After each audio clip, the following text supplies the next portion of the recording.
The courtroom was filled with murmurs as the bailiff called, Case number 5478, the State vs. Ella Grace and her service dog, Bear. All heads turned as a frail girl, no older than 8, slowly walked in, her tiny hand resting on the massive head of a golden retriever. Her honey blonde hair was neatly tied in a ribbon, but the tremble in her steps betrayed her nervousness. Her dog, Bear, was calm and alert, every movement measured, every glance protective. Judge Rowland adjusted his glasses. "Miss Grace, are you ready?"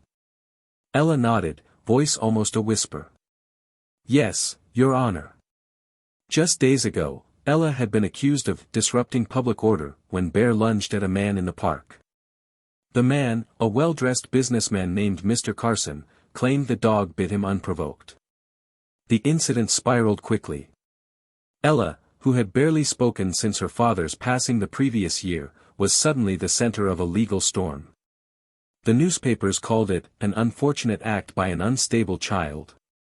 But those who knew Ella, the neighbors, the mailman, the lady who ran the corner bakery, knew differently. They knew Bear wasn't just a pet. He was her guardian, her comfort, and the only family she had left. "Your Honor," the prosecutor began, "we have medical reports confirming a dog bite.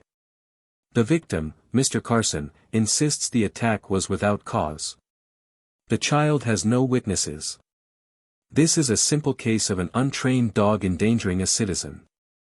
The defense attorney, a soft-spoken woman named Mrs. Morales, stood. "Permission to allow Ella to demonstrate something for the court?"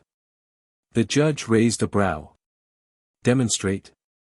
She wants to show you what really happened. With Bear." Judge Rowland hesitated, then nodded. "Proceed."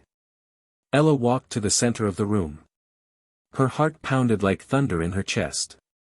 She bent down beside Bear, whispered into his ear, and gave a small, subtle hand signal, just 2 fingers tapped twice against her thigh.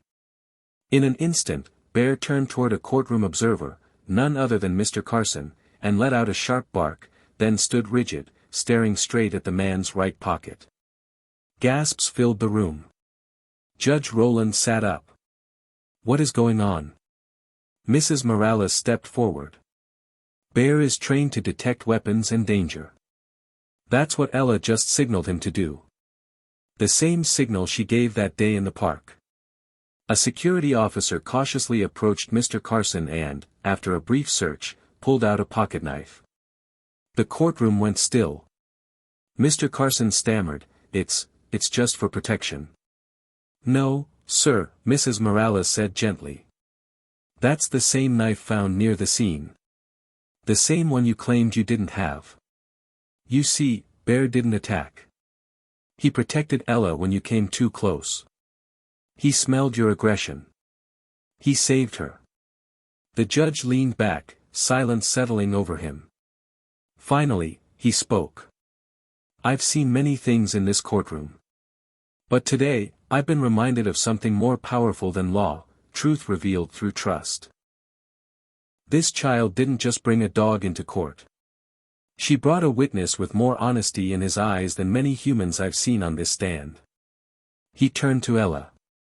"You and Bear are free to go. And, thank you." As Ella turned to leave, the gallery erupted in applause. Reporters lowered their cameras. Even the stenographer wiped a tear. Outside the courthouse, as the spring sun bathed the steps in warmth, Ella looked up at Mrs. Morales. "Do you think my dad saw that?" she asked softly. Mrs. Morales smiled, her voice steady.